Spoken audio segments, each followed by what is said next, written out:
Olá, pessoal. Hoje, então, a gente chega no que, pelo menos, a ideia é que seja a última aula, tá, desse curso. Lembrando, então, que por conta, né, dessa improvisação, por conta desse esquema de aula emergencial à distância, né, não é nem um ensino à distância, mas são aulas emergenciais à distância, acabou meio que ficando tumultuado e acabou então não dando tempo de fazer nesse semestre a parte que seria a parte de cosmologia, né, homogênea isotrópica. Mas como no semestre seguinte eu vou dividir o curso de pós com o Vitor, e vou dar parte de cosmologia, né, introdução à cosmologia, na verdade a parte de cosmologia, que vai até tem um pouco mais do que a parte de cosmologia que seria dada aqui no curso de relatividade geral. Então, fica, né, para não ficar repetitivo, eu deixo, então, para dar a parte de cosmologia no semestre seguinte, provavelmente vai ser nesse mesmo esquema.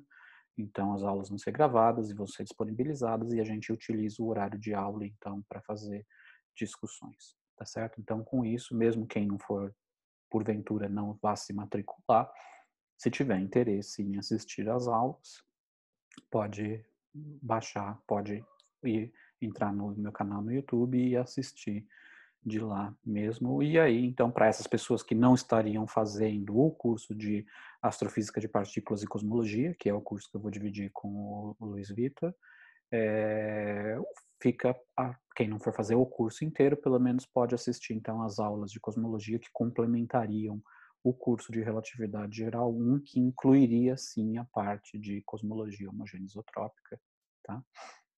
Muito bem. Então hoje a ideia é terminar a parte, né, de Schwarzschild, tá? Que é a parte na qual a gente, né, tá nas últimas aulas. E para, né, infelizmente é só uma aula, mas a gente vai um pouquinho falar da estrutura causal do espaço-tempo de Schwarzschild, onde vai aparecer naturalmente o conceito de buraco negro, aparece também o conceito de buraco branco, se se a gente usar a solução de Schwarzschild, né, exatamente ela, como sendo uma solução estática, e, portanto, né, com duração infinita no tempo, seja para o futuro, seja para o passado, a gente também acaba tendo a extensão, né, do espaço-tempo de Schwarzschild, levando tanto ao conceito de buraco negro quanto ao conceito de buraco branco. Mas depois a gente vê que, no caso, o fato da teoria permitir esses objetos, ainda a gente tem que ver se a natureza, de fato, tem algum mecanismo de formação, né, desses objetos.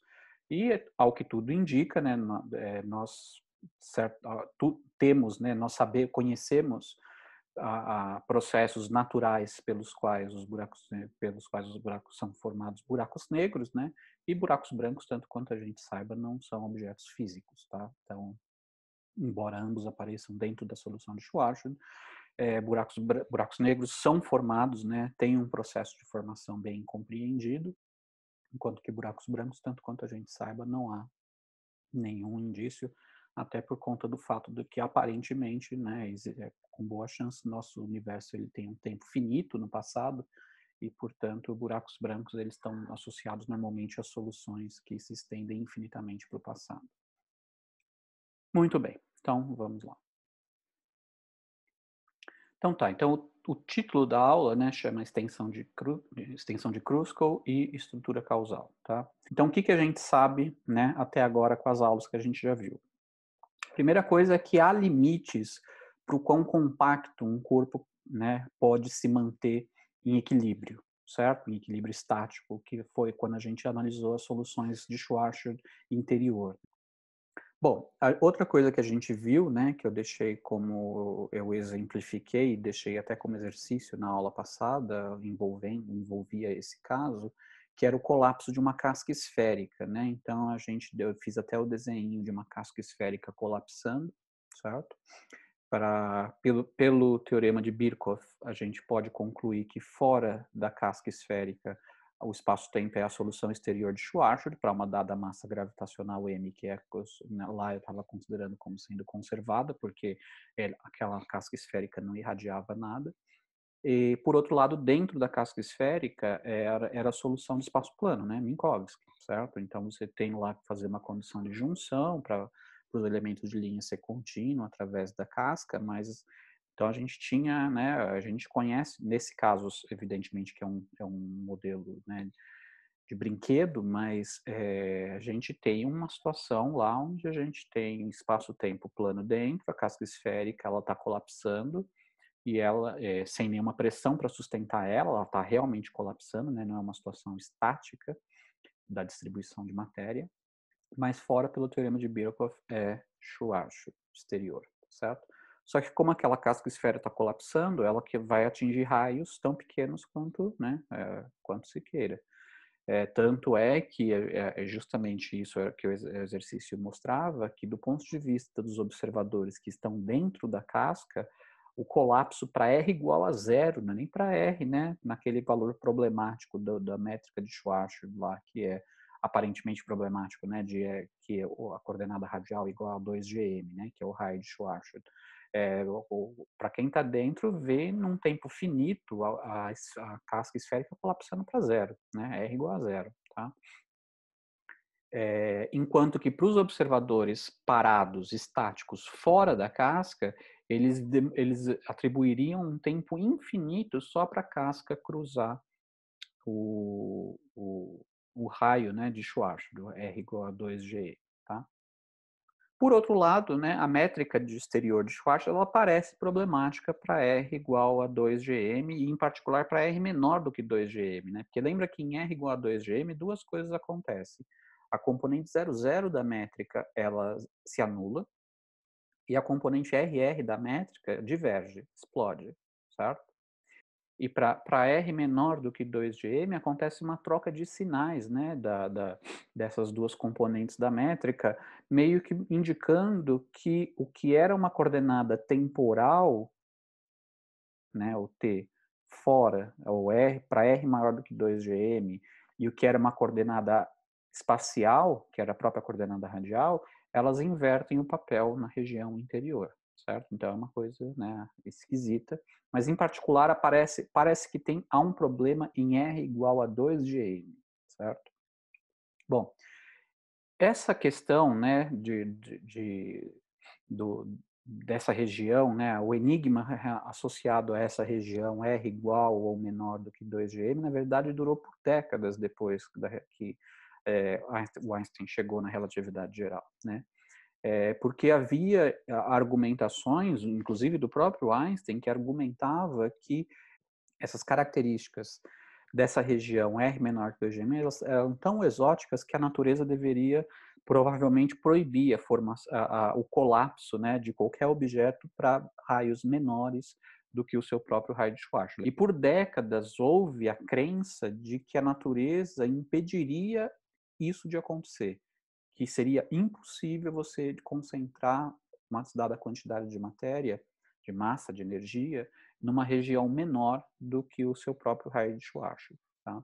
Então, e curiosamente, né, argumentos como o fato de que se analisava, né, quanto tempo demoraria a casca, o objeto para atingir R igual a 2gm, assim como visto por um observador de fora. E aí se fazia a conta e mostrava que era infinito, né? Demorava um tempo infinito. Então eles falavam, então nunca vai colapsar, né? Então, por décadas, né, houve essa crença, inclusive de gente, né, de peso, o próprio Einstein foi um deles, Eddington foi, né, que era um astrônomo muito respeitado inglês, né, eles tinham essa ideia de que nada poderia realmente colapsar para valores, raios, né, em regiões menores do que o seu próprio raio de Schwarzschild. Um trabalho interessante, né, que mostra o contrário, que mostra que sim, se você pegar uma distribuição de massa e deixar ela evoluir livremente num tempo finito, assim como medido por observadores que estão, por exemplo, junto com a matéria caindo, né, colapsando.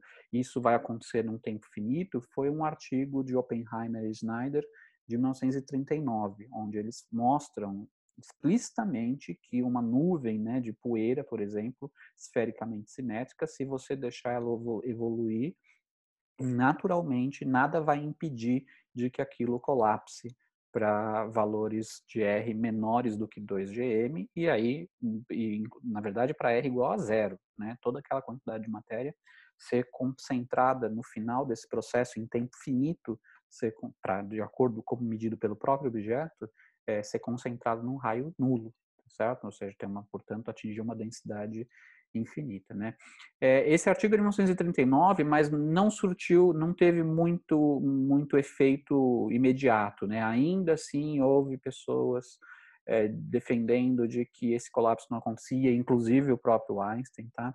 Só que aos pouquinhos, o resultado desse trabalho começou a ser reconhecido, e principalmente quando se começou a compreender mais, né, relatividade geral, e perceber esse negócio de, por exemplo, o importante da medida de tempo aqui não é de um observador que está parado, estático, fora do objeto compacto, mas do objeto colapsando, mas por exemplo, o tempo da própria matéria colapsando, certo? Isso é mais relevante do que para saber se a matéria de fato colapsa para uma região menor do que o seu raio de Schwarzschild. Isso é mais relevante do que ficar analisando o tempo à distância, né? Assim como medido por um observador que está fora, tá? Que está, né, estático, tá? E de fato, então lá pela década de 50 e em especial já na década de 60, a ideia de um objeto colapsado para uma região menor do que o seu raio de Schwarzschild já passou a fazer parte, né, do mainstream, né, da física padrão, né? Então isso esses são os chamados, então, buracos negros, tá certo? E o fato é que na década de 60, então, né, a partir da década de 60, buracos negros já faziam parte já do rol de candidatos para explicar observações astrofísicas, né, astronômicas e cosmológicas que vinham sendo feitas e que não se sabia, né, o que poderia dar origem àquilo, o que poderia ser, né, a fonte daqueles fenômenos que estavam sendo observados, tipicamente muito energéticos, né? E buracos negros, pouco a pouco, eles foram tomando, né, ganhando foram ocupando um papel cada vez mais protagonista na explicação desses fenômenos, tá? E aí, bom, então, não só, né, eles tinham uma teoria que dizia que esses objetos poderiam sim ser formados, né? Um objeto, uma dada massa poderia sim colapsar para uma região menor do que o seu raio de Schwarzschild, como esses objetos aparentemente, né, eles estavam sendo requisitados, né, pelas observações que estavam sendo feitas àquela época. Curiosamente, né, o Einstein, lembrando, ele morreu em 1955, antes da chamada Era de Ouro dos buracos negros, né? E é bem possível, né, é bem razoável supor que ele morreu acreditando que buracos negros não existiam. Ele era tão contrário, mesmo quando, né, se mostrou essas argumentações de que, olha, você tem que usar o tempo de quem está colapsando e isso dá um tempo finito, tudo mais. Tudo indica que ele morreu acreditando que a natureza tinha algum mecanismo que evitaria, né, o colapso de um objeto para regiões menores do que o seu próprio raio de Schwarzschild, tá? Bom, uma vez que a gente admite, então, que pode existir objetos colapsados para regiões menores do que o seu raio de Schwarzschild, né, a gente precisa entender, então, que problema é esse que aparentemente tem em R igual a 2 GM, certo? E, em particular, entender a região interna, certo? Porque, então, se os objetos podem colapsar para valores menores do que isso, a gente tem que lidar com essa região. Então, a gente tem que compreender essas propriedades. Tem que compreender o que está de errado, o que está dando errado na métrica de Schwarzschild, ou nas coordenadas de Schwarzschild, que quando R igual a 2 GM, parece ter uma singularidade lá, né, uma divergência, tá? Então a gente tem que entender se isso é uma coisa física, né, ou se é um problema de um sistema de coordenadas mal escolhido, né, para descrever essa região, tá? Muito bem. Para fazer isso, para estudar essa região, a gente vai então usar raios de luz radiais, que se movem só na direção radial. Porque, em particular, né, se essa região ela existe, se é possível que um objeto colapse para valores menores do que o seu raio de Schwarzschild, certamente eu tenho que conseguir enviar um raio de luz para lá, porque é a coisa mais rápida. Então, a ideia é pegar os raios de luz radiais e, para isso, então, a gente tem que resolver, né, a equação no elemento de linha de Schwarzschild, pegar a parte radial, ou seja, a parte angular você joga fora, porque você está pegando trajetórias que tem dθ igual a zero e dφ igual a zero, porque tem θ e φ igual a constante. Mas à medida que o tzinho passa, lembrando que esse tzinho tem uma interpretação de tempo para quem está no infinito, certo? E aí ver como que a coordenada radial varia. Lembrando que essa coordenada radial é a coordenada radial areal, certo? Ela não mede necessariamente distância da esfera até o centro, o que seria o centro geométrico dela, mas sim mede, é uma medida, né, o quadrado disso daí vezes 4π mede a área dessa esfera, tá? Muito bem, então a equação de raios de luz, né? E eu tenho que resolver então essa equação aqui, né? Que me dá, olha, se eu pegar R igual a constante, que já me anula de cara esse dr quadrado aqui, eu vejo que R igual a constante igual a 2gm me resolve isso daqui. Lá, mas R igual a 2gm, isso aqui explode. Mas se eu pegar, primeiro impuser que eu estou analisando soluções com R constante, portanto, isso aqui já zera de cara, dr é zero, então todo esse termo já desaparece. E aí eu acabo com uma equação que é isso daqui igual a zero. E eu vejo que se eu botar aqui R igual a 2gm, beleza, satisfaz, certo? Então, R igual a constante igual a 2gm, curiosamente, é um raio de luz radial. Ou seja, é um raio de luz que tem coordenada radial constante, é um raio de luz congelado, né? E como isso é coordenada radial, então, na verdade, isso vale para cada valor de ângulo, na verdade, a gente tem uma esfera de luz, né? À medida que o parâmetro afim evolui, essa esfera não muda o seu raio, e é uma esfera constituída por uma frente de onda de luz, como se a luz estivesse congelada, né? Muito bem. Mas essa não é a única solução. Então, se o R não for constante, né, aí eu posso aqui, então, resolver, eu acabo com isso daqui, certo? E isso daqui dá para resolver analiticamente, eu acabo com essa equação aqui, tá? Então, eu tenho que ou o R de t é simplesmente uma constante, ou eu tenho que o R de t satisfaz, né, isso aqui, esse lado esquerdo deu para integrar e dar isso daqui, o lado direito integra facilmente e dá isso daqui, só que isso aqui não dá, né, isso aqui me dá uma equação que não dá para eu isolar o R como função de t explicitamente com termos de funções elementares, tudo bem? Então fica né, o R de t aqui é dado de uma forma implícita, certo?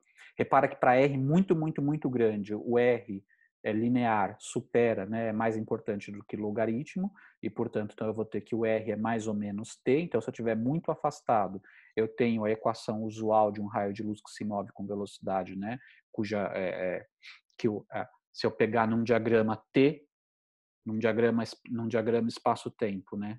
T e R. Eu vou ter inclinações que são mais ou menos 1, que é o coeficiente angular dessa reta R igual a mais ou menos T mais uma constante. Só que se eu tiver um R muito próximo de GM, o que acontece? Tanto para positivo, tanto para mais quanto para menos, né?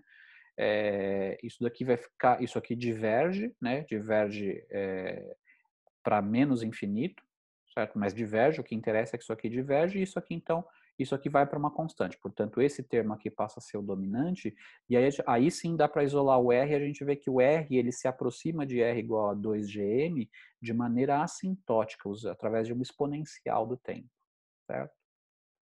Bom, aqui está o desenho, tá? Então, eu já poderia ter apresentado o desenho antes, né?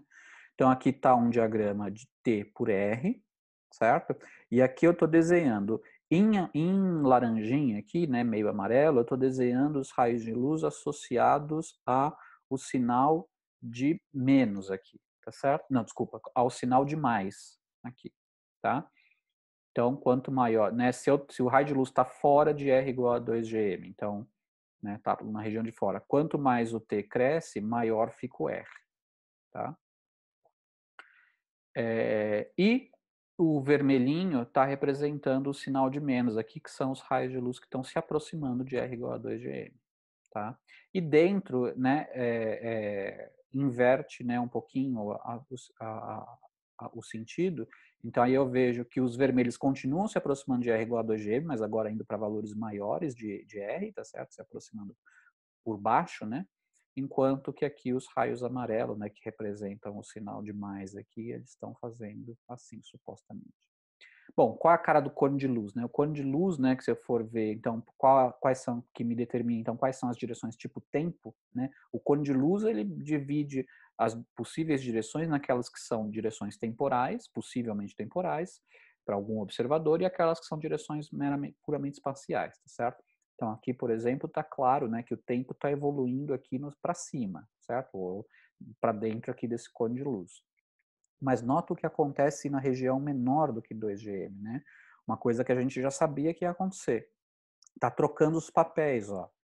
Essa direção aqui, que é dado pelo T, ela na verdade é uma direção tipo espaço. E essa direção aqui, que é onde o R muda, né, é uma direção temporal. Tá? E em particular aqui, ó, eu tenho os dois tipos de raio de luz, tanto o vermelho quanto o amarelinho. Tá? Tem os dois aqui. E repara que o cone de luz ele vai ficando, né, cada vez mais, mais esmagado, né, mais fechado à medida que está vindo para cá. E aí, de repente, tem aparentemente uma descontinuidade, e quando ele abre já com a boca aqui invertida, certo? Mas um ponto curioso, nesse diagrama, nenhum raio de luz que está fora consegue entrar, porque todos eles, ó, eles têm como assíntota R igual a 2GM, demoraria um T infinito, né, para ele chegar em em R igual a 2GM, e os que estão dentro também não conseguem sair, certo? Ó, então, todos aqui têm assíntota. Então, aqui, ó, nada está cruzando. Eu tenho o raio de luz que está em G igual a 2G, em R igual a 2GM, certo? Que são aqui, tá aqui. Mas os que não são essa solução constante, ou elas estão fora e nunca entram nesse diagrama, ou elas estão dentro e nunca saem, certo? Bom, então isso aqui está parecendo estranho, né? Porque nesse diagrama parece que são duas regiões que são causalmente desconectadas, né? Parece que uma coisa que acontece aqui nunca vai conseguir entrar. Embora aqui não esteja muito claro, né? Porque aqui, embora o raio de luz aparentemente não cruze, olha que coisa estranha, né? Isso daqui é uma direção, né? Tipo tempo. Então, em princípio, alguma coisa poderia vir daqui, né? Ou ir para cá, dependendo qual aqui é o sentido do futuro, né? Tem isso também. Aqui não dá para saber. Nesse cone de luz aqui, que está dizendo que essa direção é uma direção temporal, mas o futuro é para cá ou o futuro é para cá? Se o futuro for para cá, inevitavelmente atinge R igual a zero. Se o futuro for para cá, então inevitavelmente atinge, né, R igual a 2GM, certo? Mas não está claro aqui o que acontece, certo? Aqui a gente está supondo, né, como a gente escolheu essa coordenada T aqui fora como sendo o tempo de um observador no infinito, então aqui está claro fora qual é o sentido do tempo. O tempo está para lá, tá? Mas aqui dentro, por exemplo, já não está claro qual é o sentido do passar do tempo físico, certo? Para quem está lá, tá? Muito bem. Então, como, né, eu tinha mencionado. Então, repara que, de acordo com nessa variável temporal aqui, que tem a interpretação de ser o tempo de um observador no infinito, e repara que um tempo de um observador estático, não no infinito, mas numa posição finita, em qualquer valor de R aqui, vai ser proporcional a esse T, só, né, usando um fator de redshift, que é a raiz, né, desse 1 menos 2gm sobre R, tá certo? Então, se demora um tempo infinito em T, demora um tempo infinito também para o tempo de qualquer observador parado aqui numa coordenada radial qualquer, certo?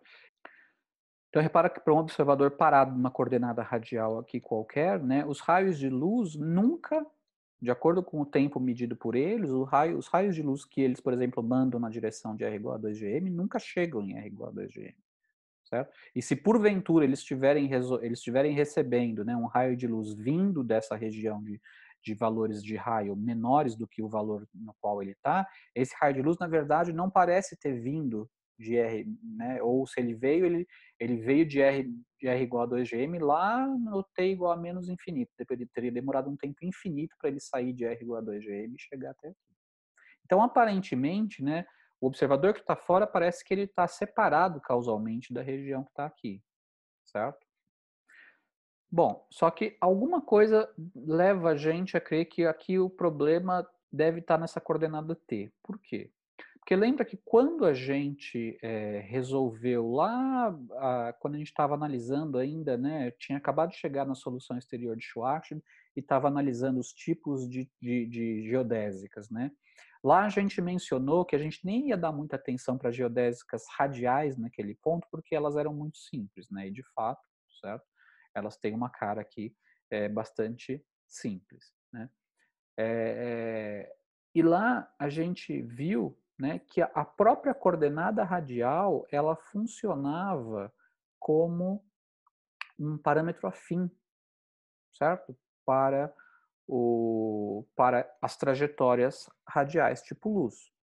Aqui não está claro, porque aqui eu não estou, né, usando parâmetro afim. Aqui eu resolvi não a equação da geodésica, mas eu resolvi simplesmente a condição de raio de, luz, de trajetória tipo luz radial, certo? Não precisei usar a equação da geodésica, então o parâmetro afim nem apareceu. Mas lá a gente viu, quando a gente chegou na equação tipo potencial efetivo, né?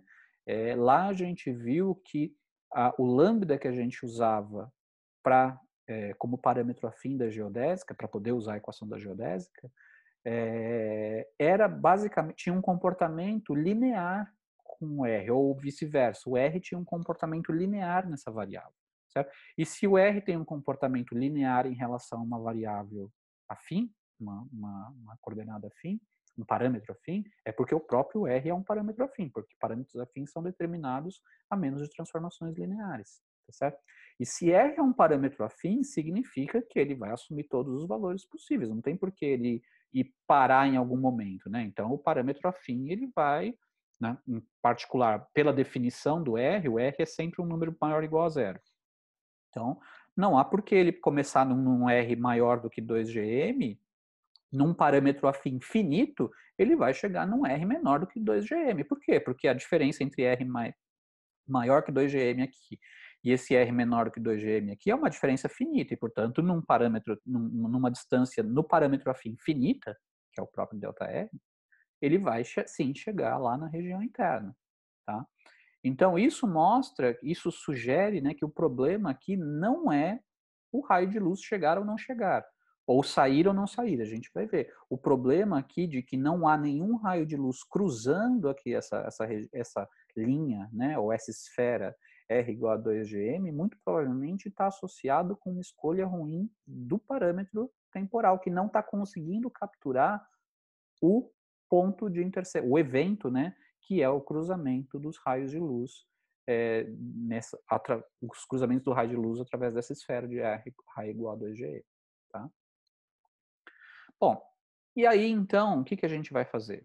A gente vai introduzir coordenadas que forçam com que os raios de luz, eles você na verdade vai usar os raios de luz, a ideia, né, é uma ideia geral que funciona em vários contextos, tá?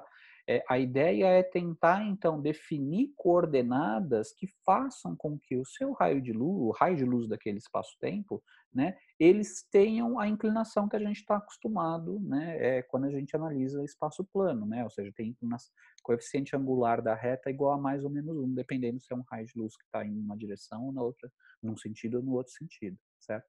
E, de fato, no contexto de solução de Schwarzschild, no contexto de simetria esférica, essas são as chamadas coordenadas de Eddington-Finkelstein. Tá?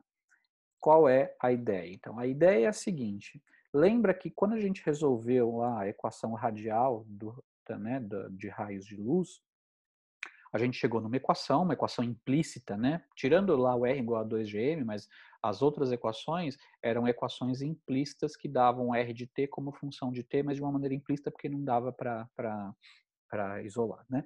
Mas aparecia constante de integração, certo? Diferentes raios de luz, fixado um sinal do mais ou menos t, você está dizendo se você quer um raio de luz que está indo num sentido ou no outro sentido. Tudo bem.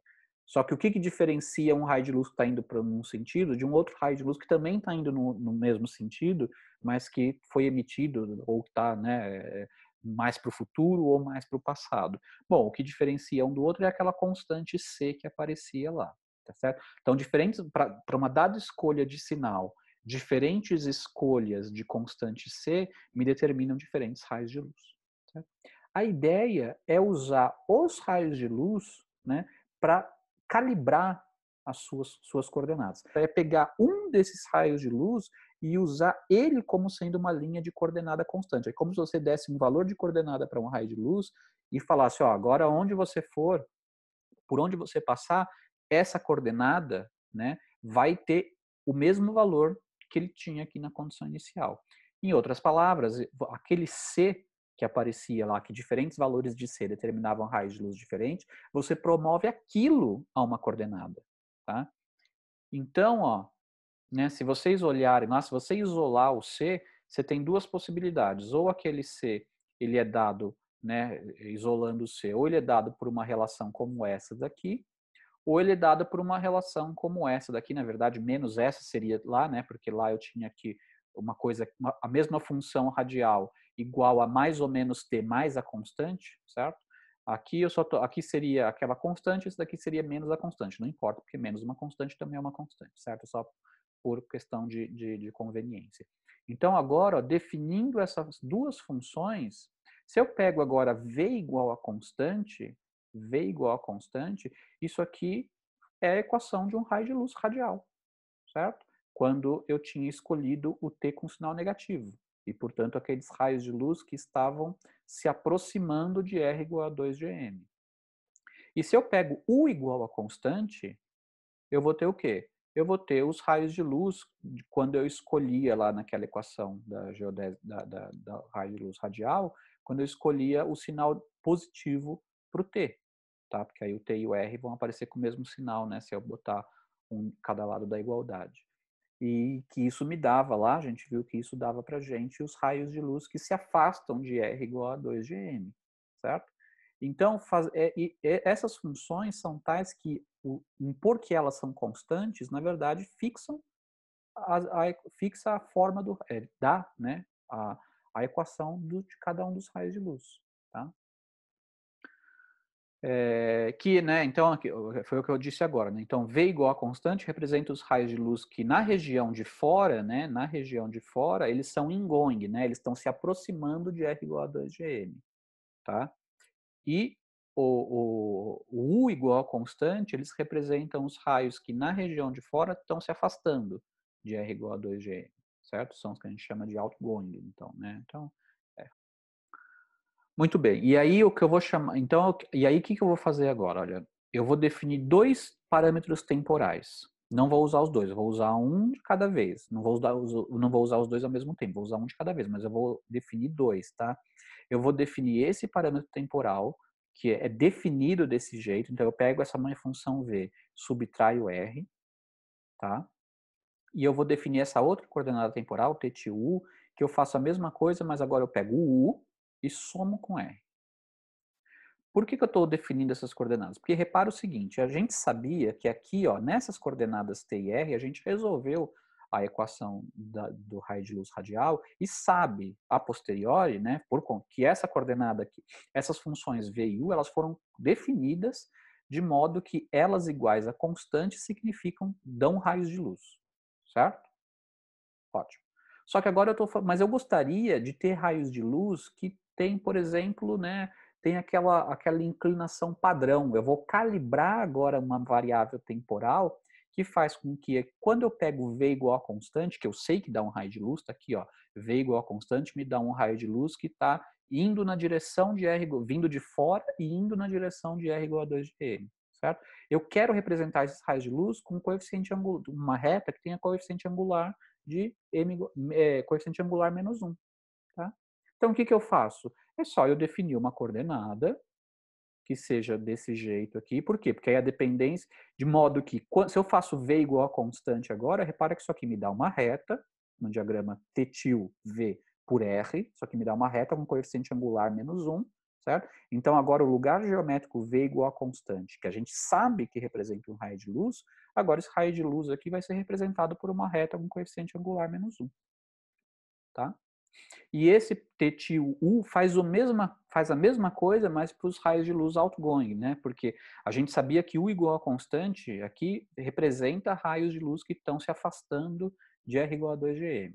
Se eu quero endireitar esses raios de luz, ou seja, deixar eles, né, calibrar uma coordenada, que eu estou chamando de uma coordenada T, não, se tem interpretação de tempo ou não, são outros 500, mas estou chamando de T, é uma coordenada. Lembra, coordenadas são coisas arbitrárias, né? Às vezes tem interpretação física, às vezes não tem, às vezes é construído por mera conveniência.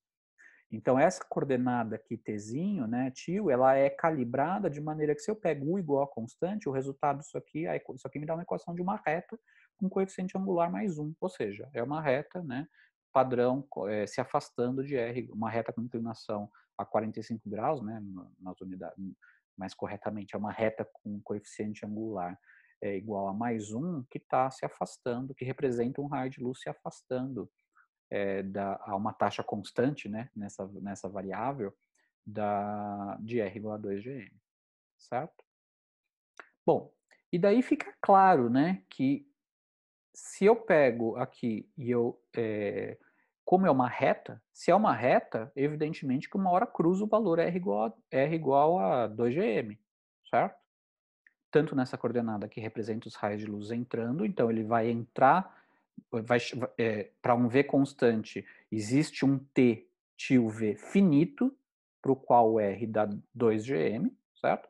E para os raios de luz outgoing também, para um U constante, existe um valor finito para T tio U, para o qual o R dá 2GM também. Então aqui, se eu usar essa coordenada, eu vou conseguir representar num diagrama como que os raios de luz de fora estão entrando na região R igual a 2GM, menor do que 2GM, e se eu usar essas coordenadas aqui, T tio e R, T tio U e R, repara que eu não estou usando as duas ao mesmo tempo, certo? Eu estou substituindo esse meu Tzinho, ora por essa daqui, e aí eu vou conseguir representar os raios de luz entrando, ora por essa daqui, e aí eu vou conseguir representar os raios de luz que estão saindo.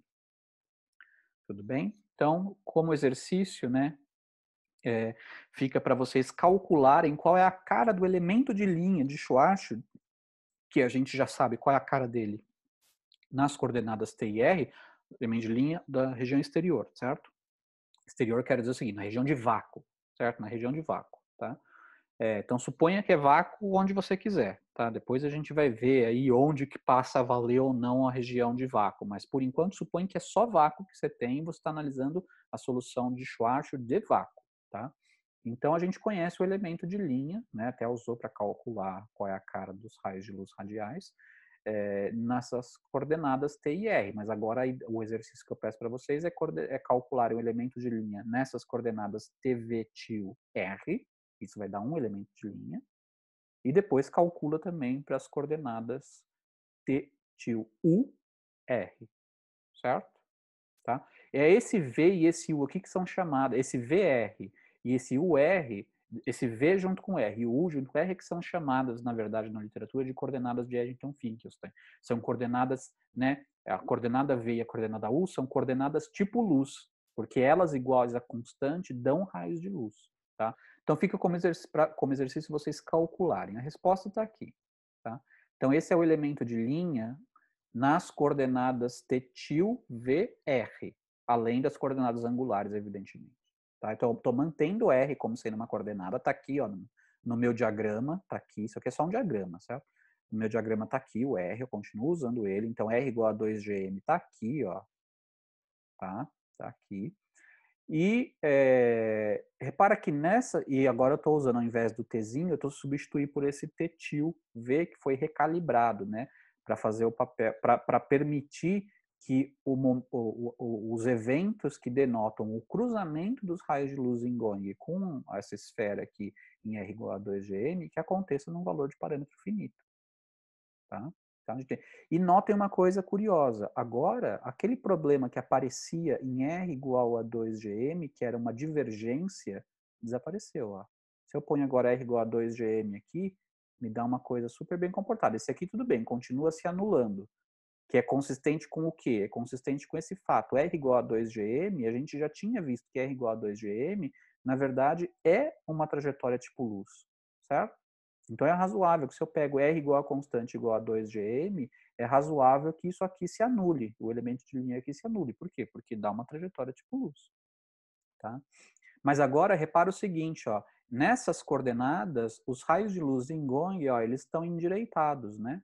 Os raios de luz que seriam fora aqui, outgoing, não, eles continuam com essa cara estranha aqui. Ó como é a cara do cone de luz agora, né? À medida que eu vou me aproximando de R igual a 2GM, eu tenho que o comportamento do raio de luz outgoing, ele vai mudando, tanto é que chega aqui, ó, repara que aqui só aparece o raio de luz, o laranjinha, né, o amarelinho aqui, tá? Não tem mais o raio de luz vermelho aqui que está associado ao sinal de menos daquela solução da equação radial, né, de raio de luz radial, tá? E só tem o raio de luz amarelinho, e todos os raios de luz vermelhos agora, ó, eles estão cruzando sim a região e chegando num tempo finito, não só, num tempo não, e estão chegando num parâmetro Ttil finito, não só em R igual a 2gm, como até em R igual a zero, vai direto para R igual a zero, certo? Muito bem. E aí, então, isso responde parcialmente, né, ou aparentemente responde parcialmente, qual era o sentido daqueles cones de luz que no diagrama TR ficava tão inclinado que não dava para saber o que era o futuro e o que era o passado. Aqui, né, dá para perceber claramente que esse aqui é o lado do futuro, certo? Por quê? Porque uma coisa vindo daqui de fora, né, e portanto entrando aqui, ele vai, essa daqui é a direção para o futuro, ó. A variação, ó, a direção futuro, à medida que você cruza aqui o raio de Schwarzschild daqui, né, você vê que a variação da direção do cone é contínua, certo? Não tem nenhum problema, nenhuma descontinuidade aqui, tá? Super bem comportado, tá? Então, esses aqui são os raios de luz determinados por V igual a constante, e esses aqui são os U igual a constante, mas nessas coordenadas, U igual a constante não é nada muito especial, tá? Bom, olhando para isso daqui, né, olhando para esse diagrama, então a gente nota que nessas coordenadas fica claro que essa região aqui, R menor que 2gm, ela é sim causalmente conectada com essa, certo? Coisas que acontecem aqui podem sim influenciar isso daqui, portanto há uma relação causal entre essas duas regiões. Mas é curioso o seguinte, né? Nada que acontece aqui dentro consegue influenciar aqui fora. Por quê? Por causa da orientação dos cones de luz. Certo? Então, qualquer coisa que aconteça aqui dentro, ou qualquer trajetória, né, que passe por um evento aqui, repara que não só ela não pode sair, tá certo? Como ela não pode nem permanecer parada, ela é obrigada a andar dentro do cone de luz daquele evento, e dentro do cone de luz daquele evento vai inevitavelmente levar ela para R igual a zero. Então, uma vez atingindo essa região aqui menor do que o raio de Schwarzschild, qualquer coisa, até raios de luz, são levados inevitavelmente a atingirem valores de R cada vez menores e menores e menores até chegar em R igual a zero. Certo? Agora eu estou fazendo exatamente a mesma coisa, mas usando a coordenada T-U. E olha que coisa estranha, né? Inverte aquelas propriedades, certo? Bom, continua acontecendo de que nessas coordenadas, de novo, desaparece o problema, né, que aparecia aqui em R igual a 2gm, tá? Desaparece. Então, R igual a 2gm aqui está aqui, certo? E agora repara que eu estou endireitando os raios que são outgoing, né? Certo? Os raios de luz que aqui, ó, né, que na região R maior que 2gm são outgoings, mas que também, então, nessas coordenadas, acabam sendo outgoings também aqui dentro, né, de R do raio de Schwarzschild, tá? E repara o seguinte, né, é diferente esse diagrama desse, né? Não só é diferente porque, né, são coordenadas diferentes, mas um não é uma deformação do outro, certo? Porque olha aqui os cones de luz. A conclusão física que você chega nesse diagrama aqui é diferente.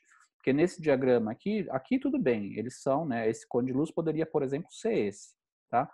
Mas aqui, à medida que eu vou pegando eventos que estão em R cada vez menores e no mesmo valor de T til V, eu vou mudando o cone de luz de maneira que eles ficam aqui, né, tão entortados para dentro que obrigam qualquer coisa que entre, pode entrar, só que não pode sair. E uma vez entrando, obrigatoriamente vai para R igual a zero. Certo? A conclusão aqui embaixo é oposta. Não existe, né, os raios de luz vermelhinhos aqui não está dando para ver eles entrando, aparentemente é como acontecia na variável T, eles não entram, certo? Mas os que estão lá dentro saem, né, que são aqueles U constantes. E se eu olhar aqui a estrutura do cone de luz, né, a gente vê o seguinte, que sim, dessa região pode sair, e não só pode sair, como tem que sair, né? Nada consegue ficar parado aqui. Tudo que tiver aqui, ó, obrigatoriamente vai ter que ser levado à região R maior ou igual a 2gm. Nada pode ficar parado numa região, em nenhum valor de raio aqui menor do que 2gm, certo? E tudo que sair, se veio de algum lugar, teria que ser vindo daqui de R igual a zero, certo? Então, R igual a zero pode influenciar a região externa ao raio de Schwarzschild, e, mais do que isso, nessa região entre zero e o raio de Schwarzschild, nada pode ficar lá, tudo tem que acabar, né, sendo jogado para fora. Tá?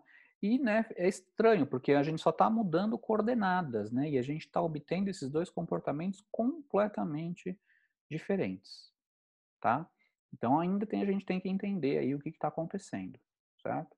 Bom, uma coisa que a gente poderia pensar em fazer é falar, não, vamos forçar a barra, quando eu endireito um raio de luz eu vejo que ele pode entrar, mas o outro eu não estou vendo sair. E quando eu endireito outro raio de luz eu estou vendo que ele pode sair, mas aí eu não vejo os outros entrarem.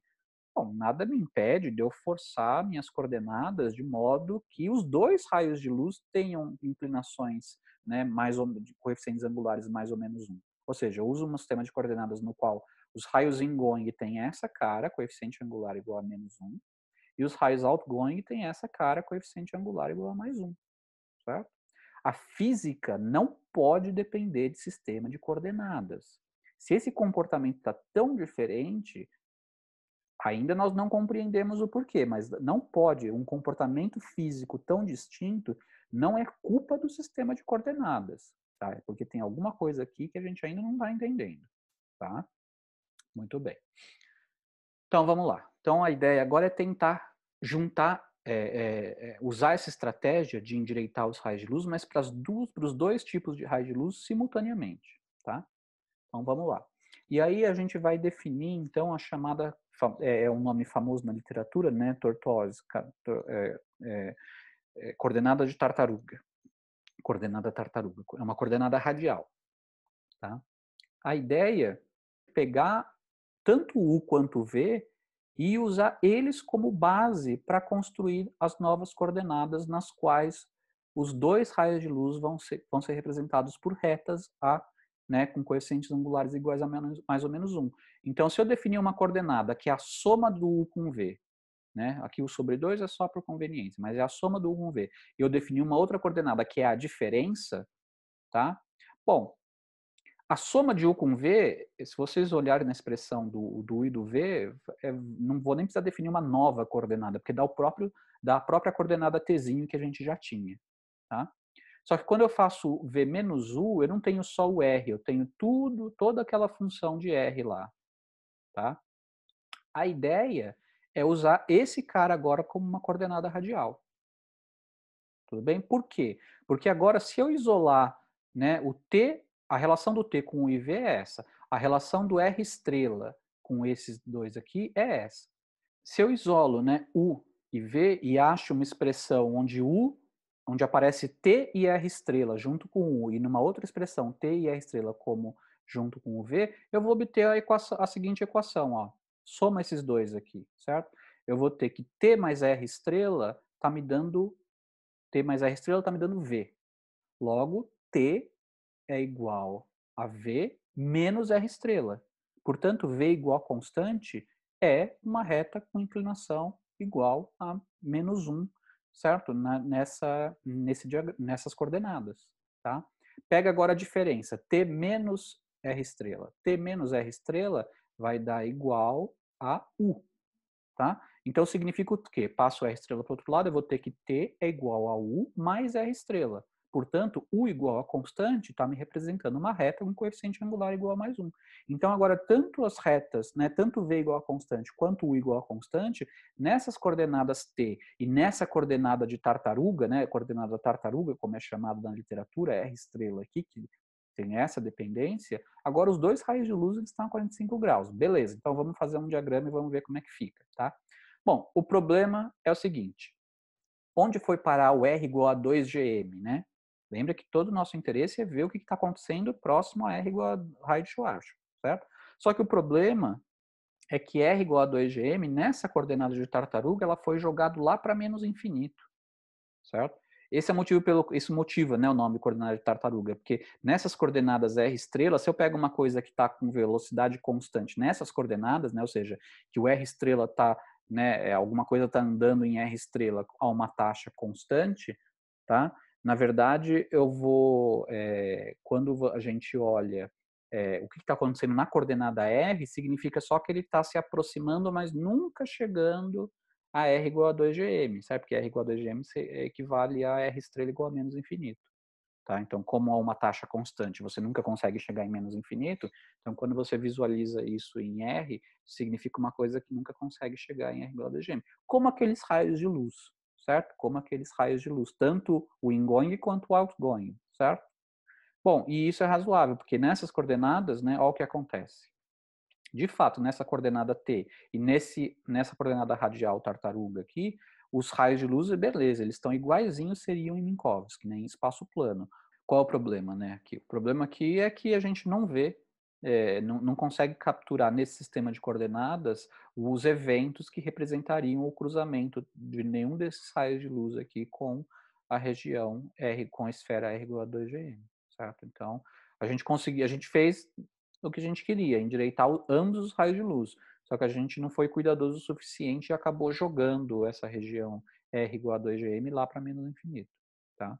Eu já poderia, evidentemente, ter feito a coisa certa, né? Afinal de contas, eu estou gravando essa aula para vocês, tá? Mas eu queria fazer esse passo intermediário porque essas coordenadas, coordenadas de tartaruga, elas aparecem muito na literatura de relatividade geral e teoria de campos em espaços curvos. Então, né, em algum momento, dependendo do interesse de vocês, pode ser que vocês vão lidar com essa coordenada aqui. Então, eu quis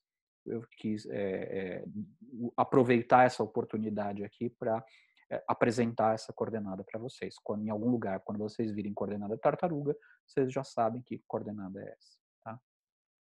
Nessas coordenadas, ó, a cara do elemento de linha fica essa daqui. Onde, né, o R, o R de R estrela é só, eu teria que inverter essa equação. Não dá para inverter, é por isso que eu deixo só dado aqui de forma implícita. Tá? Mas repara que, né, o fato de que os raios de luz estão a 45 graus, ou tem coeficientes angulares iguais a -1, é característico de que a parte, né, do elemento de linha que se refere à coordenada T e R estrela, elas são simples assim. Porque se eu quiser zerar isso daqui, né, pega uma coisa radial, dθ e dφ é zero. E aí se eu quero zerar o elemento de linha, o que vai ficar? Vai ficar dt igual a mais ou menos dr, que é o que justamente uma reta tem que ter. Certo? Muito bem. Ótimo. Então agora finalmente a gente vai para as coordenadas que vão fazer tudo o que a gente queria, tá? Que é endireitar ambos os raios de luz, mas manter o R igual a 2GM visível no diagrama, ou seja, sendo o seu sistema de coordenadas vai cobrir a esfera, vai cobrir também, né, uma vizinhança contendo a esfera R igual a 2GM, tá? E qual é a ideia? A ideia é simplesmente fazer o seguinte, ó, pega, né, aquele infinito e agora dá um jeito de trazer para uma distância finita. Tá? Em particular, né, você tinha os raios de luz, U igual a constante e V igual a constante. A gente, ó, voltando no diagrama, a gente vê que essa daqui é a direção, ó, aqui esses caras amarelo aqui são U igual a constante, certo? Mas quanto mais para cá eu estou pegando, maior está sendo o valor do U constante, de maneira que naquela direção o U está divergindo. Tá?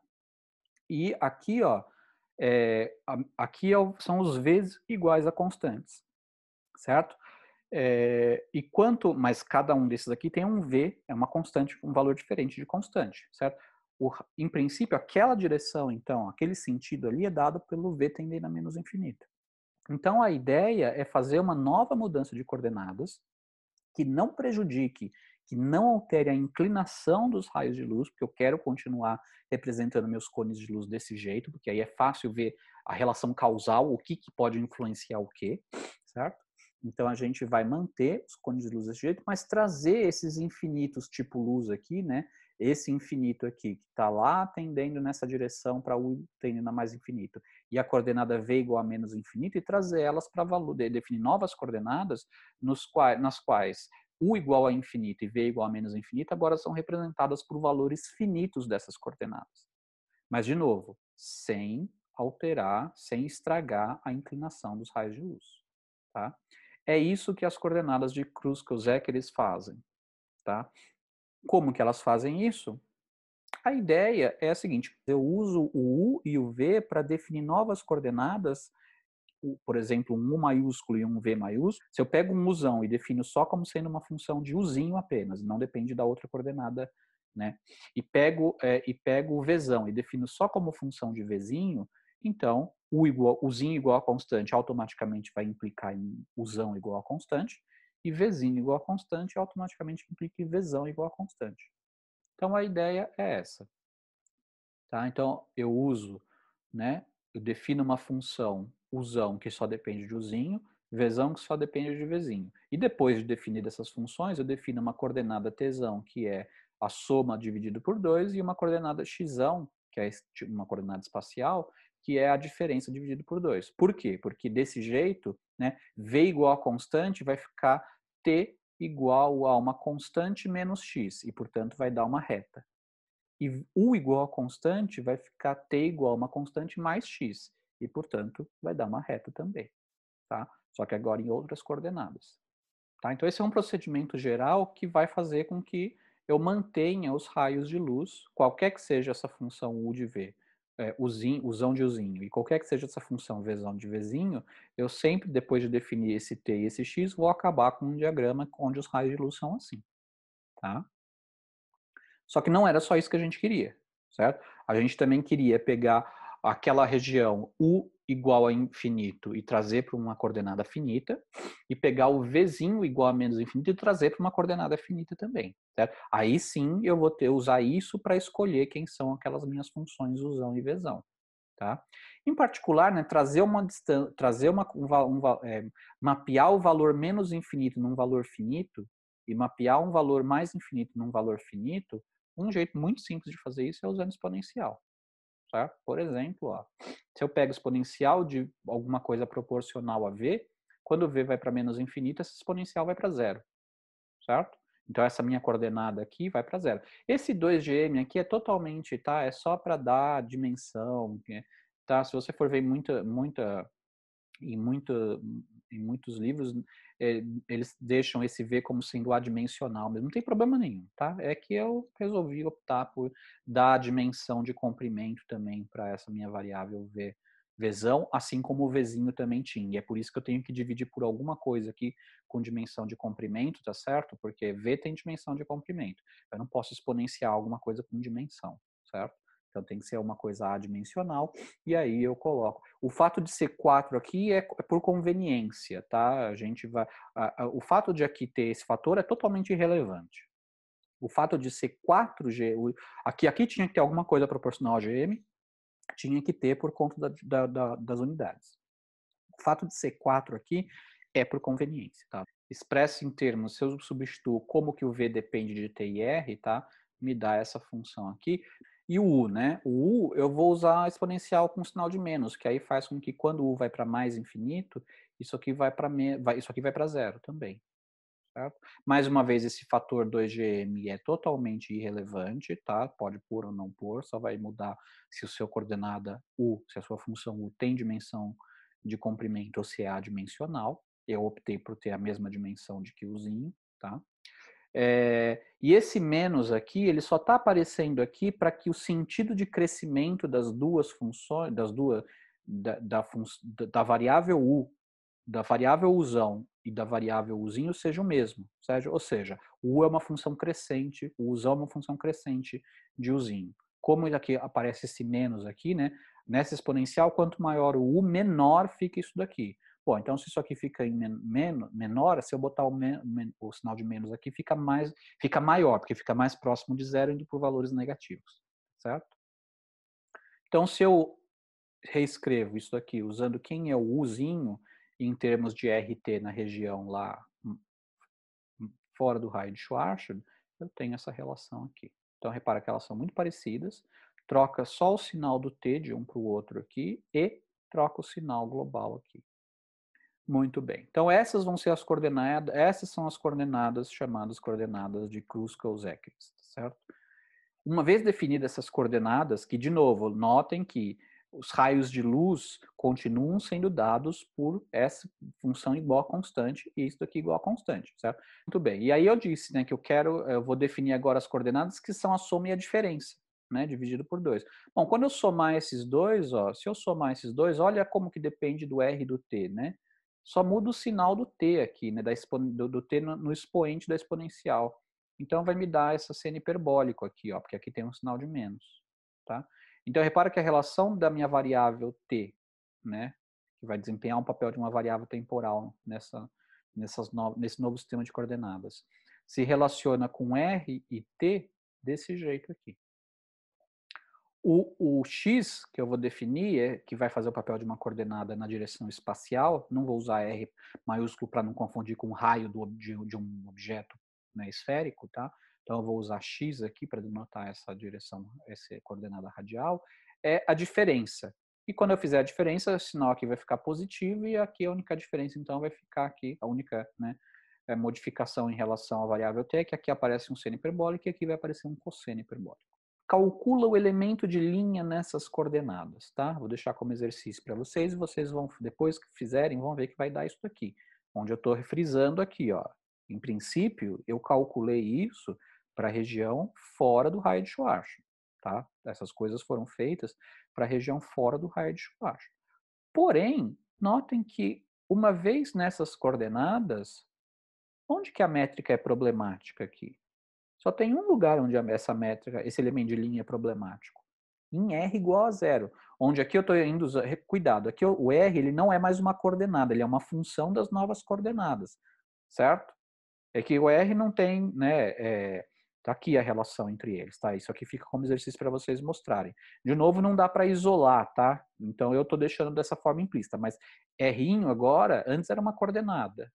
Agora não é mais. Agora o R é uma função das novas coordenadas que eu defini, que é o tzão e o xzão. Que função é essa? Bom, é dado de forma implícita por essa expressão aqui. Eu quero que vocês mostrem isso. O fato é, dado um valor de tzão e um valor de xzão, eu calculo esse cara e aí eu resolvo numericamente quem é o R associado. Tudo bem? Tá? Então esse R é a função de tg. Então aqui quem são minhas coordenadas? Tzão, xzão, θ e φ. Tá? Repara que o único lugar onde agora dá problema é em R igual a zero. Onde que dá, que acontece, né? Onde que é R igual a zero na variável t e x? Bom, você tem que resolver essa equação aqui para R igual a zero. Impõe que isso aqui é R igual a zero e acha quanto vai dar o t e o x. Na verdade, você vai ter uma relação entre t e x, que nem é difícil de ver, né? Para R igual a zero, isso aqui vai me dar, tudo isso aqui me dá menos 1, e, portanto, eu vou ter uma hipérbole, né? T quadrado menos x quadrado igual a 2gm quadrado. Tá? Isso vai me dar duas hipérboles, porque, né, pode ser tanto para t positivo quanto para t negativo. Então, daqui a gente vê, né, não só R igual a zero, mas qualquer R igual a constante aqui é representado por hipérboles nesse diagrama, certo? Então, R igual a constante qualquer é representado por uma hipérbole, tá? Aí você fala, não, mas espera lá, você disse que esse elemento de linha aqui era válido só para valores, para R maior do que o raio de Schwarzschild. Sim, eu disse. Mas o fato é, não há nenhum problema com esse elemento de linha no raio de Schwarzschild. Certo? Não há nada. Então, por que, ó, repara aqui, por que se pararia a minha coordenada t e a minha coordenada x nos valores que, né, nos valores onde está parando aqui o meu v, né? O meu v está parando em zero, certo? V igual a zero significa t igual a menos x, tá? E o u também está parando em zero, né? De menos infinito até zero. U igual a zero significa t igual a mais x.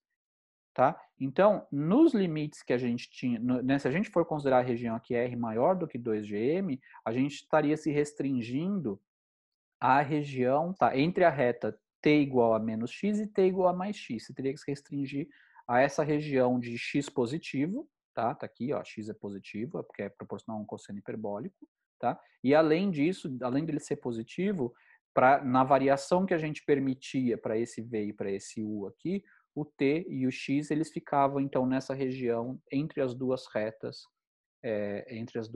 t igual a x e t igual a menos x para x positivo. Tudo bem? Só que por que parar na reta t igual a x? Porque repara que aqui, ó, não há nenhum problema. Se eu substituir t igual a x aqui, o r vai dar 2gm, aqui vai aparecer 2gm, então isso aqui me dá uma coisa finita, sem absolutamente nenhum problema, tá certo? E isso aqui me dá um 2gm quadrado, não dá nenhum problema. Então aqui, ó, t igual a x e t igual a menos x, que são, né, os valores limites que a gente tinha colocado aqui, que era r igual a 2gm, não tem nenhum problema nessa métrica. Então não tem por que parar aí. Isso é um indício de que o problema que havia antes é um problema do sistema de coordenadas. A métrica que ela é tão bem comportada que R igual a 2GM do ponto de vista geométrico, são pontos, né? Que os pontos que têm R igual a 2GM são pontos que têm propriedades geométricas nada patológicas, tá? Então não há por que não considerar uma extensão da validade desse sistema de coordenadas para uma região onde aparentemente eles podem cobrir perfeitamente sem nenhum problema, tá? Ó, só para ilustrar aqui, né? Então, do jeito que estava, ó, essa é a região que está sendo coberta, tá? Por quê? Porque essa daqui é a região que está entre as duas retas t igual a x e t igual a menos x, e para x positivo. Aqui eu estou representando, ó, qual é a cara. Bom, primeiro, esse daqui é o vzão igual a zero, que era antes o vzinho igual a menos infinito, foi trazido para perto, foi trazido para um valor finito de coordenada, tá? Esse daqui, o zão igual a zero, é onde estava o uzinho igual a mais infinito, tá? Que a gente sabe, né, é só substituir lá nas expressões, que tanto esse cara aqui quanto esse cara aqui agora, eles são os valores de R igual a constante, igual a 2GM, tá? Ou seja, aqui é o valor de R igual a raiz de Schwarzschild, e aqui também. E isso explica por que quando eu usei o TV til, lembra? A gente chegou à conclusão que os raios de luz podiam cruzar R igual a 2GM, certo? E em R igual a 2GM a gente tinha um raio de luz outgoing, que era esse raio de luz aqui amarelinho, certo? Mas quando a gente usou a outra coordenada T til U, a gente chegou numa conclusão diferente. A gente chegou à conclusão que os raios amarelinhos podiam cruzar R igual a 2GM, tá? E em R igual a 2GM, na verdade, eu tinha um raio de luz ingoing. O que isso aqui deixa mais claro é que o que naqueles dois diagramas eu estava vendo eram regiões diferentes, tá? O que naquele diagrama, e usando T til V em função de R e T til U em função de R, aquele R igual a 2GM que estava nos dois eram lugares diferentes, eram coisas diferentes. Um é esse e outro é esse. E aí fica claro porque que numa região eu tinha o cruzamento dos raios ingoing e no outro diagrama eu tinha o cruzamento dos raios outgoing, certo? Muito bem. E se eu olhar o T, né? Olha aqui o T. T igual a constante me dão essas retas. Todas elas passam por aqui, ó. T indo para menos infinito, ó, tá me dando retas que tendem a ficar aqui nessa elas se aproximam aqui desse raio de luz vermelho. Enquanto t igual a mais infinito, se aproximam aqui do raio de luz amarelo. Que é o que mostra o seguinte, ó, na coordenada t, quando que esses raios de luz de fato conseguem cruzar R igual a 2GM, em t igual a menos infinito, os raios outgoing cruzaram t R igual a 2GM no tzinho igual a menos infinito, e os raios ingoing eles vão conseguir cruzar R igual a 2GM no tzinho igual a mais infinito. Certo? Lembra que o Tzinho tem interpretação de tempo, ele é o tempo desses observadores, né? Ele é o tempo do observador que está no infinito, estático no infinito, mas algo proporcional a ele, com uma constante de proporcionalidade, vai medir o tempo também dos observadores que estão parados em R igual a constante. Então, por exemplo, isso aqui, ó, pode me representar a linha de Moore de um observador com R igual a constante. O tempo para ele não é o tzinho, mas é um múltiplo do tzinho, certo? Então, para ele também demora um tempo infinito para esses raios que cruzaram ele aqui, ó, chegarem em R igual a 2GM. Assim como demorou um tempo infinito para sair de R igual a menor do que 2GM, ou R igual a 2GM, e ter atingido ele também. Certo? Tudo bem? Então, esse diagrama aqui mostra, claro. Mas, de novo, por que parar aqui, tá certo? Os raios de luz eles estão cruzando, certo? Eles cruzam aqui, eles cruzam aqui. E o mais importante, nessas coordenadas t e x não há nenhum problema nessa região, tá? Então, por que não continuar? Né? E, de fato, se a gente for ver onde dá problema, né? Se a gente for ver onde dá problema, a gente vai ver que só dá problema em... que a gente tinha visto lá, né? No valor dessa hipérbole aqui, ó. T² menos x² igual a 2GM², certo? É lá que vai dar problema. Então, mas se eu tiver nesse regime aqui, ó, eu não tenho problema nenhum. Então, eu não preciso me restringir só aqui. Eu posso usar essas coordenadas em todos os lugares onde aquele elemento de linha lá ele é bem comportado, tá? E ao fazer isso, tá? Eu tenho isso daqui. Por quê? Porque essa hipérbole aqui, ó, que dá problema, tá? Ah, primeiro, né? Eu posso estender para essa região, né? Por quê? Porque essa é a região que está representando o R entre zero, que é problemático, a gente viu lá que é problemático, continua explodindo a métrica em R igual a zero, certo? Mas em R igual a 2GM, não, certo? Então, ó, eu posso antes já estava estendido para isso daqui. Agora eu posso estender o meu diagrama para essa região aqui. Onde que é o ponto problema? O problema é em R igual a zero. Onde que é R igual a zero nesse diagrama? R igual a zero nesse diagrama, né, não é mais um ponto ou simplesmente, né, o lugar aqui igual nessa eixo igual a zero, mas é essa hipérbole aqui, ó, hipérbole só, tá? Aqui eu estou desenhando porque aqui eu estou pintando porque esse ponto, eu estou pintando essa região aqui porque essa região na verdade nem pertence ao diagrama. Não é mais, não faz mais parte do espaço-tempo. Isso aqui seria como se fosse a borda do espaço-tempo, tá? R igual a zero. Tá? E aqui, curiosamente, é a mesma coisa aqui, ó, porque lembra que eu falei, assim, isso aqui determina duas hipérboles, uma aqui e outra aqui. Tá? E R menor do que 2GM, então, na verdade, não é uma região, são duas, porque aqui é R menor do que 2GM, que R maior do que 2GM constante me dá essa hipérbole. À medida que o R vai ficando próximo de GM, ele colapsa, né? Ele degenera nisso daqui. E quando o R fica menor do que 2GM, ele vira hipérboles, né, muito próximas aqui, mas que são duplas. Tá? E mais ainda, na verdade, mesmo para R maior do que 2GM, eu vejo que também tem uma outra região aqui, ó, que eu posso, né, que se eu calcular o valor do t, se eu pegar esse valor de t, esse valor de x, substituir naquela expressão, e eu vou achar um valor de R. Tá? Eu vou achar um valor de R positivo para aquela.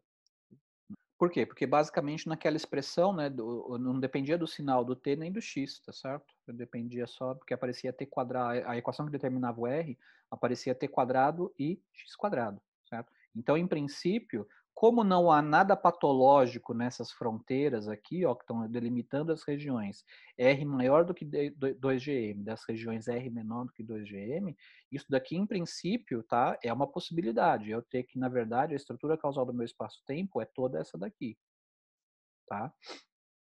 Em particular, aqui fica claro o seguinte, né? Aquelas duas regiões, uma região na qual raios de luz daqui ingoing, eles entram, certo?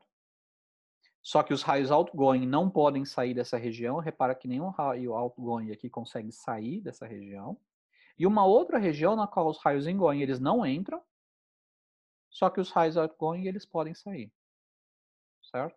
E nada que está aqui. Então, a região que não pode influenciar aqui fora e a região que não pode ser influenciada pelo que está aqui fora, certo? Então, de novo, naquele diagrama T til V e T til U, eles né, parecia contraditório aqueles efeitos, mas são efeitos físicos, então não podia ser problema do sistema de coordenadas apenas, certo? E de fato aqui nesse sistema de coordenadas de Kruskal-Zekkers a gente vê que são duas regiões distintas, tá? Aqui eu tenho a região que não pode influenciar o que está fora, e aqui eu tenho a região que pode influenciar o que está fora, mas não pode ser influenciado. Essa é a chamada extensão de Kruskal para o espaço-tempo de Schwarzschild, tá? Porque aqui você está, de fato, estendendo o mais possível, né, como se você estivesse usando os sistemas de coordenadas, que aqui aparentemente era um problema. Será que é do sistema de coordenadas? Muda o sistema de coordenadas. Deu problema? Não deu problema. Então vamos continuar. Até onde eu posso usar esse novo sistema de coordenadas e ter um elemento de linha bem comportado? Bom, posso usar até tal lugar, beleza. Nesse novo lugar dá problema e assim por diante, tá? Então a ideia é ver até onde você consegue estender. Se você pegar essa, mas será que isso aí satisfaz as equações de Einstein? Satisfaz, tá? Se você pegar aquele elemento de linha nas coordenadas de Kruskal e substituir nas equações de Einstein, você vai ver que satisfaz. Por quê? Porque em cada uma dessas regiões, elas podem ser escritas em termos das coordenadas de Schwarzschild T e R usuais. tá? Que satisfaz as equações de Einstein, tá? Então, todo esse espaço-tempo aqui, ó, satisfaz, tá? Cuidado, isso aqui não é uma representação física, né? As distâncias aqui em intervalos de tempo, eles estão distorcidos. Para fazer o quê? Para fazer com que os cones de luz fiquem, todos eles, endireitados, né? A mais ou menos, as raios de luz fiquem a mais ou menos 45 graus. Tá? Porque a ideia disso daqui é analisar a relação causal entre as diferentes regiões, tá? Que é uma coisa que naquele diagrama, tanto em T, nas coordenadas de Schwarzschild iniciais, quanto nas outras coordenadas que a gente fez até agora, não era claro qual era a relação causal. Tudo bem?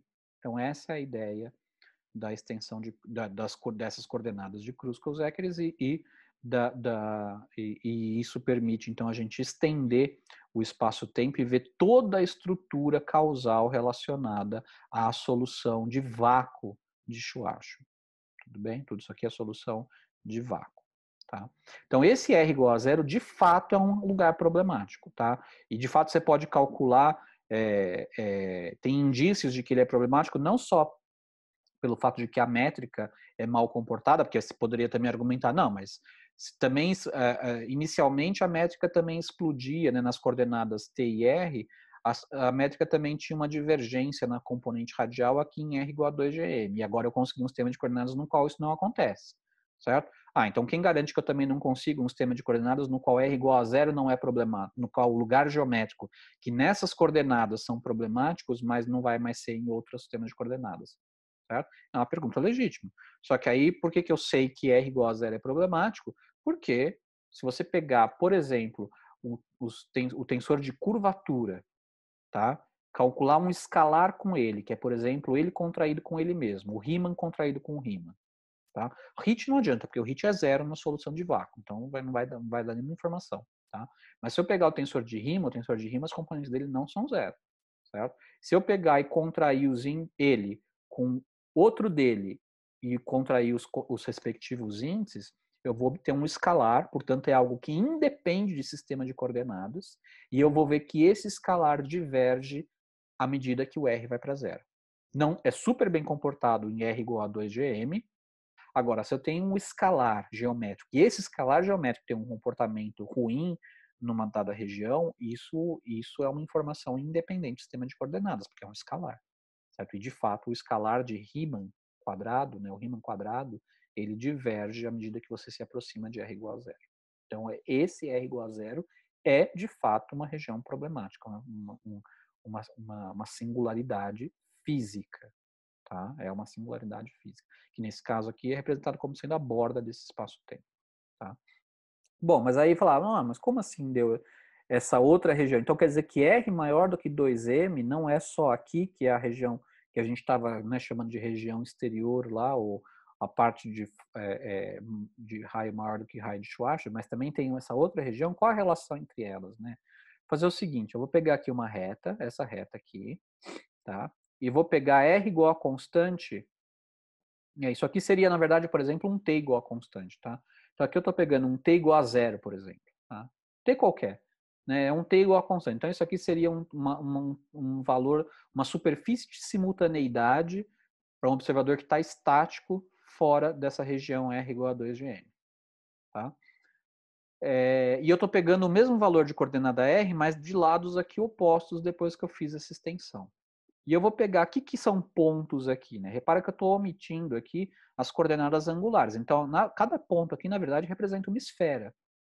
Tá certo? Uma esfera com um certo valor de área dado, né, em função da coordenada radial que ela tem. Tá? Então, por exemplo, pontos sobre uma mesma curva aqui, como elas têm a mesma coordenada radial constante, né?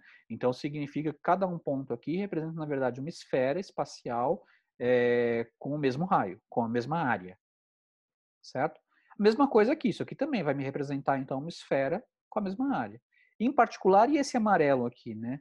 Esse amarelo também é uma esfera, não é um único ponto, é uma esfera com a raio igual a zero? Não é com raio igual a zero, porque olha, o valor de R aqui é 2GM, então isso aqui me dá uma esfera com um raio diferente de zero. Mas olha o que está acontecendo, à medida que eu estou vindo daqui para cá, ó, aqui eu estou pegando esferas com raios cada vez menores, e menores, e menores, e menores, e menores, até chegar num raio, né, numa área correspondente a um raio de 2 GM. Se eu continuo andando para cá agora, eu volto a aumentar, porque aqui, ó, são hipérboles com R cada vez maiores também. Onde que o R diminuiria? O R diminuiria para cá, ó. Então isso aqui é R igual a 2GM, aí aqui R igual a constante menor do que 2GM me dão hipérboles aqui dentro, ó. Tá? Mostrando que de fato, né, R igual a constante aqui não é mais uma linha na direção temporal, mas é uma linha na direção espacial. Tá? Muito bem. Se agora eu for desenhar essas coisas, o que eu vou fazer? Bom, se eu for fazer um desenho, eu sou péssimo para fazer desenho, então eu não vou desenhar esferas, mas eu vou desenhar o análogo numa dimensão menor, que são circunferências.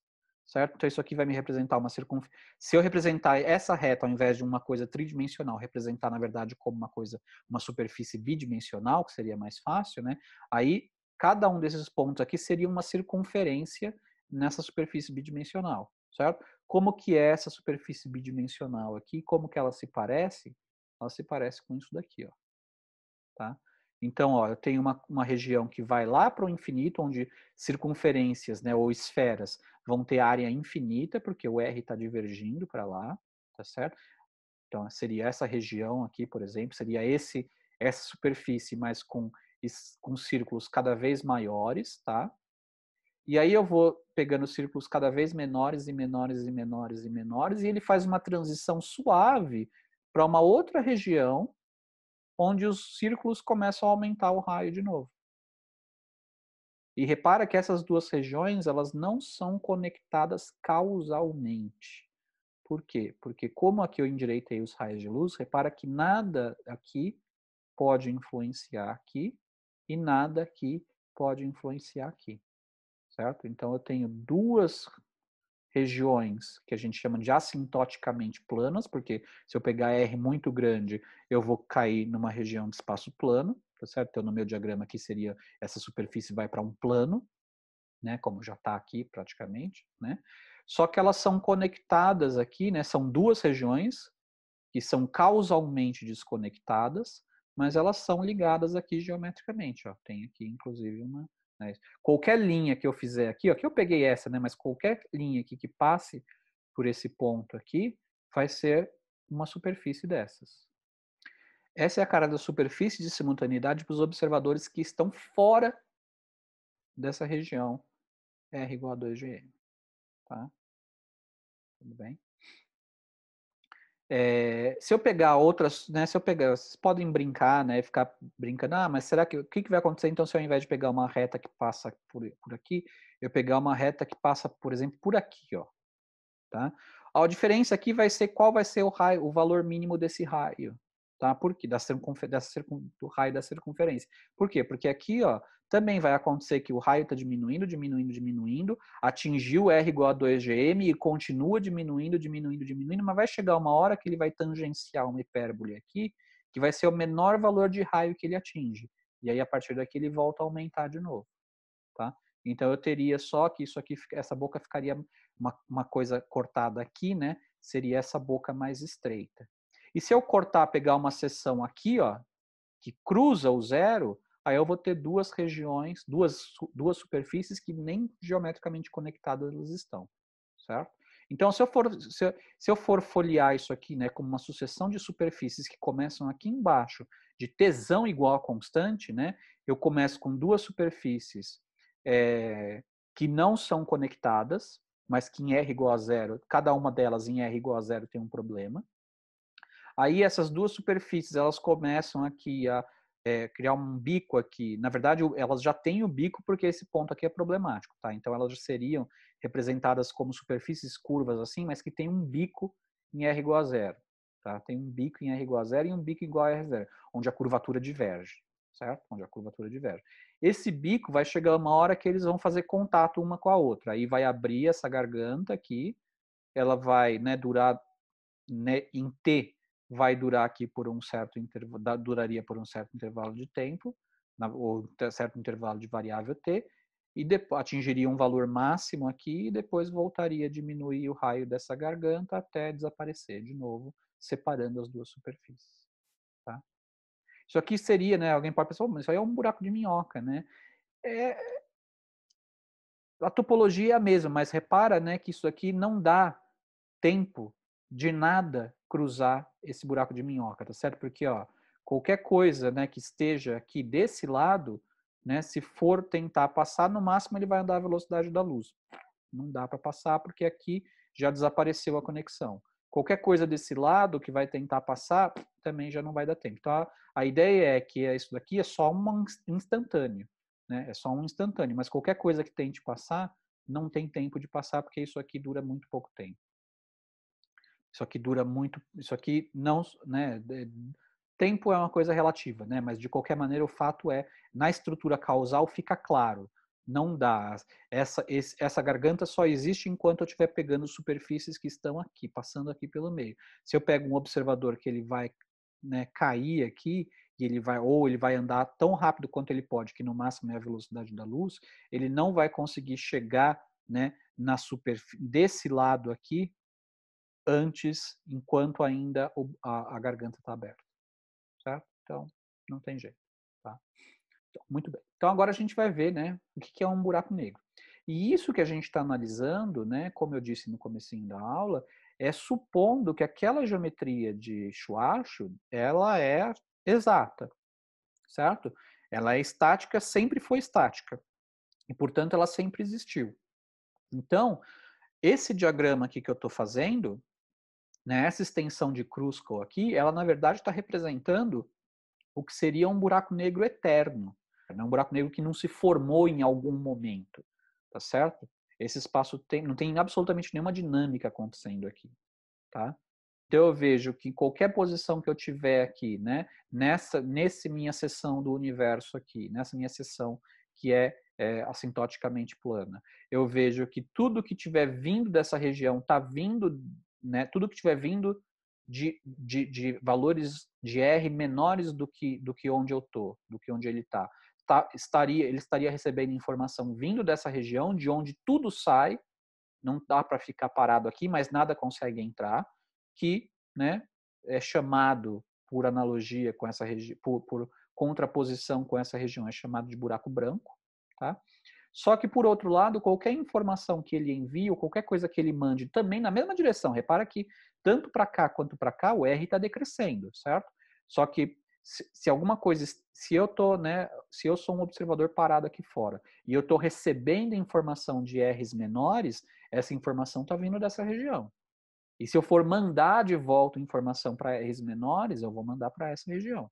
Então, embora, né, curioso, embora eu esteja vendo um buraco branco, se eu me dirigir a ele, na verdade, eu caio no buraco negro, certo? E, curiosamente, enquanto eu estiver aqui, antes de morrer, né, passando aqui dentro do buraco negro, eu conseguiria ver, né, receber informação dessa outra parte, embora não possa ir para ela, eu posso receber informação vindo daquela outra região assintoticamente plana, que esse lado não tem contato causal.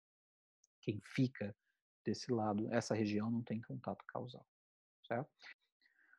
Só que buracos negros na natureza não são assim. Tá? Até porque o nosso universo aparentemente não é eterno, tá certo? Pelo menos no passado. Certo? Não é esse o tipo de buraco negro que a gente, por exemplo, tem no centro das galáxias, que são buracos negros, ou buracos negros que têm formado, que são buracos negros que se formaram por colapso estelar, certo? Por colapso de matéria. Tá? Então, o que acontece, né? Os buracos negros formados por colapso de matéria, você pode inferir o seguinte: se você usar o teorema de Birkhoff, você sabe que fora da matéria esfericamente simétrica é o espaço-tempo de Schwarzschild. Tá?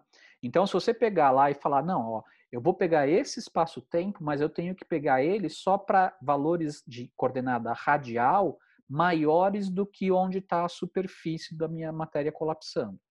Certo? Onde está a superfície da minha matéria colapsando? Bom, em algum momento ela estava em R maior do que 2m, aí ela vai caindo valores cada vez menores de R, uma hora atinge, em algum, né, evento, atinge R igual a 2gm, e depois continua colapsando e chega em R igual a zero.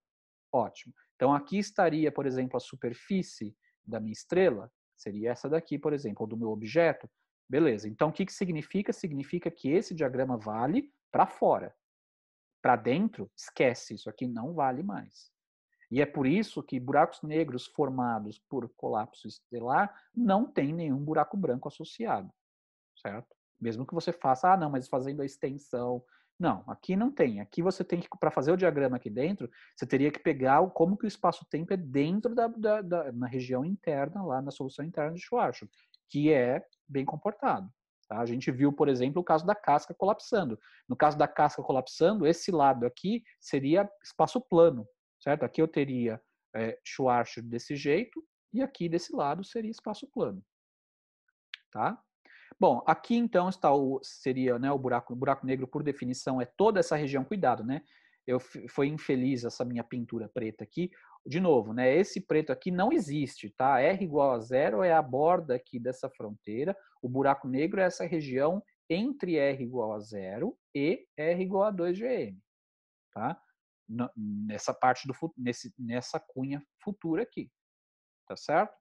Então, nesse caso aqui, né, de novo, é a região entre R igual a zero e a região entre R igual a 2GM. Tá? Esse pontilhado em preto aqui é que é o buraco negro, não esse pintado. Tá? Esse pintado nem existe no espaço-tempo. Tá? A fronteira entre essa região, né, que não consegue influenciar a região assintoticamente plana aqui, é o que a gente chama de horizonte de eventos. Tá? Então, esse é um diagrama, né, que mostraria aqui qual é a diferença, né, principal entre um buraco negro eterno, ou seja, uma coisa que não veio de um colapso, né, é uma estrutura que sempre esteve lá, tá? Mas que você vê como um buraco branco, mas que se você se dirigir a ela, você cai num buraco negro. Por outro lado, quando você tem um colapso estelar, você forma o buraco negro. Tá? Então, a gente não conhece nenhum mecanismo de formação de buracos brancos, tá? Mas a natureza, sim, provê esse mecanismo de formação de buraco negro. E como quando eu tenho um colapso, né? Então, como não tem o buraco branco, não tem essa região, então lembra naquelas coordenadas de Eddington-Finkelstein lá, né? Então eu posso, né, usar uma das duas é mais útil, que é qual? É aquela que mostra os raios outgoing entrando, certo? Por quê? Porque essa é a região de buraco negro, é essa região que eu conseguia, né, que eu conseguia representar naquele diagrama de Eddington-Finkelstein usando o T-V R, certo? Por quê? Porque isso daqui, né, apesar desses aqui, os ângulos estarem, né, os dois raios de luz, tanto os outgoing como os ingoing estarem a 45 graus, eu tenho certeza que esse daqui é muito mais intuitivo, né, para você visualizar um buraco negro. Por quê? Porque aqui tem uma informação geométrica fiel, que é coordenada R igual a constante aqui, significa, pelo menos aqui para quem está fora, significa observadores estáticos. Então, repara que aqui estaria, né, a superfície do corpo colapsando, então aqui eu teria que usar a solução interna, a solução de Schwarzschild interior. Se for uma casca esférica, aqui seria Minkowski, tá? E aqui eu tenho que usar Schwarzschild, se o colapso for esférico, eu posso usar o teorema de Birkhoff para dizer que, olha, é só você colar aqui a solução exterior de Schwarzschild, né, na casca, fazer a condição de transição suave, contínua aqui, né, para o espaço-tempo de Minkowski, e aí você teria o diagrama nas coordenadas de Eddington-Finkelstein para um colapso gerando um buraco negro. Bom, pessoal, é isso aí, tá? Então, esse é o que eu queria apresentar para vocês da parte de extensão de Kruskal e diagrama e estrutura causal, né? Eu vou deixar como um exercício. Eu tinha preparado, mas como a aula ia ficar muito longa, eu acabei preferindo, então, cortar uma parte final da aula agora, que é sobre o diagrama de Penrose do espaço-tempo de Schwarzschild, tá? Mas eu vou deixar como um exercício, porque o procedimento é o mesmo e a ideia é, puxa vida, já que a gente tem esse procedimento, né, de trazer regiões que em algumas coordenadas estão no infinito, trazer elas para próximo, será que a gente não pode fazer isso mesmo com alguma coisa que de fato está no infinito, né? trazer e representar num diagrama finito e não simplesmente você parar de desenhar em algum momento, como eu fiz agora nas coordenadas de Kruskal, né? Nas coordenadas de Kruskal, eu desenhei lá um pedaço do diagrama, né? Porque, em princípio, aquela coordenada x e a coordenada t, elas se estendem infinitamente, certo? Será que não tem uma maneira mais conveniente de representar, de fazer um diagrama espaço-tempo, de tal maneira que eu consiga analisar mais fielmente a estrutura causal dele como um todo, né? E a resposta é sim, né? E os diagramas conformes de Penrose, eles foram inventados, né, pelo Roger Penrose, justamente para fazer isso. No caso de espaço-tempo de Schwarzschild, eu vou deixar como exercício, e isso é feito basicamente fazendo mais uma mudança de variáveis, onde a gente agora aquele Uzão e Vzão, né, que a gente definiu com aquelas exponenciais como função de Uzinho e Vzinho, agora a gente define novas coordenadas, tá? U barra e V barra, chame como quiser, cada uma delas, né? O U barra só depende do Uzão e o V barra só depende do Vzão. E você usa a função arctangente, tá? E você vai ver que usando a função arctangente você consegue, de maneira apropriada, você consegue trazer, então, o Vzão igual a mais infinito, que de fato é um infinito físico, e o Uzão igual a menos infinito, que de fato é um infinito físico, você consegue trazer ambos para um valor de coordenada U barra e V barra finitos, tá? Então aí você desenha você consegue representar todo o espaço-tempo infinito numa região finita e, importante, preservando a estrutura causal, de uma maneira que a análise da estrutura causal desse diagrama finito é totalmente equivalente à análise do diagrama causal.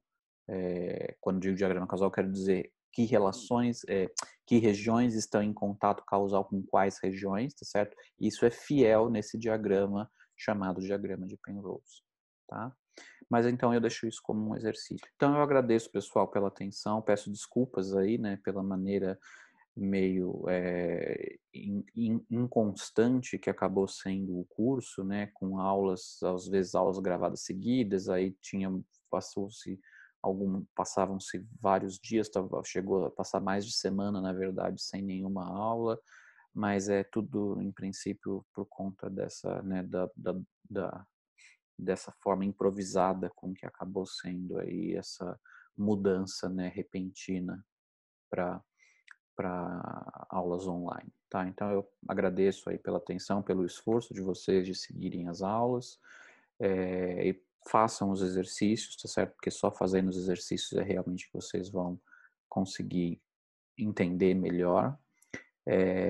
E os exercícios dessa segunda parte, né, do curso, eles eles basicamente vão compor a lista final de avaliação. Então, se vocês já forem fazendo à medida que forem fazendo as aulas, assistindo às aulas, vocês já vão depois só ter o trabalho de talvez tirar uma cópia e me mandar, tá bom? Pelo menos alguns deles. Vou dar exercícios que não estão lá, por exemplo, esse que eu acabei de mencionar, do diagrama de Penrose, provavelmente eu vou pedir, mas muitos deles vocês já vão ter feito, tá certo? Então, mais uma vez, pessoal, obrigado e vejo então alguns de vocês no próximo semestre.